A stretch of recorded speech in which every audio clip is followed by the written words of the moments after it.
I've been using photography to address larger notions of identity, place, and heritage.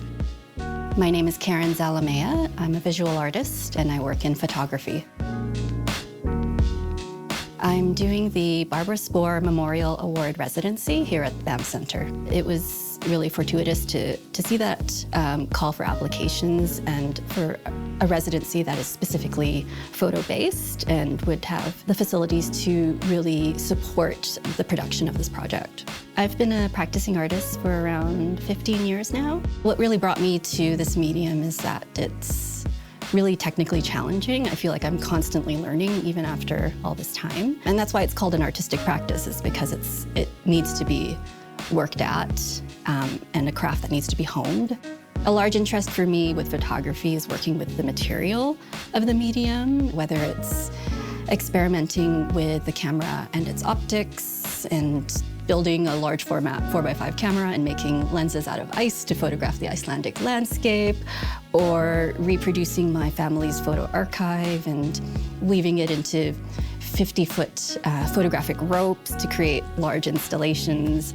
I also love how it can be a medium through which you can think through larger ideas of representation or the way that we construct meaning or our connections to place. I'm always trying to find ways of injecting my hand into the photographic medium and seeing what places that can take me.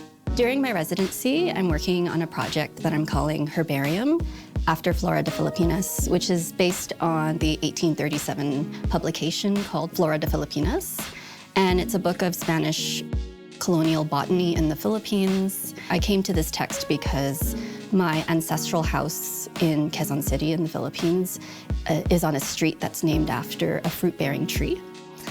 And so I wanted to learn more about the chico, or sapodilla, as it's called, and I'm recreating the botanical illustrations and interrupting them by creating layered cyanotypes.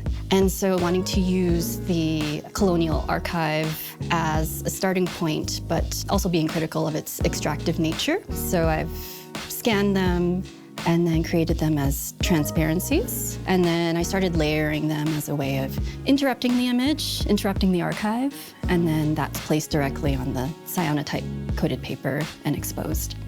I had always wanted to come to the Banff Centre. For me, it's always held this place in my imagination as a place of gathering and of learning, being on campus and meeting other artists, as well as journalists and mathematicians and everybody else here who's doing focused research. When I arrived, it really had a sense of a slower, reflective pace, but what's really been surprising is how quickly it's gone, too.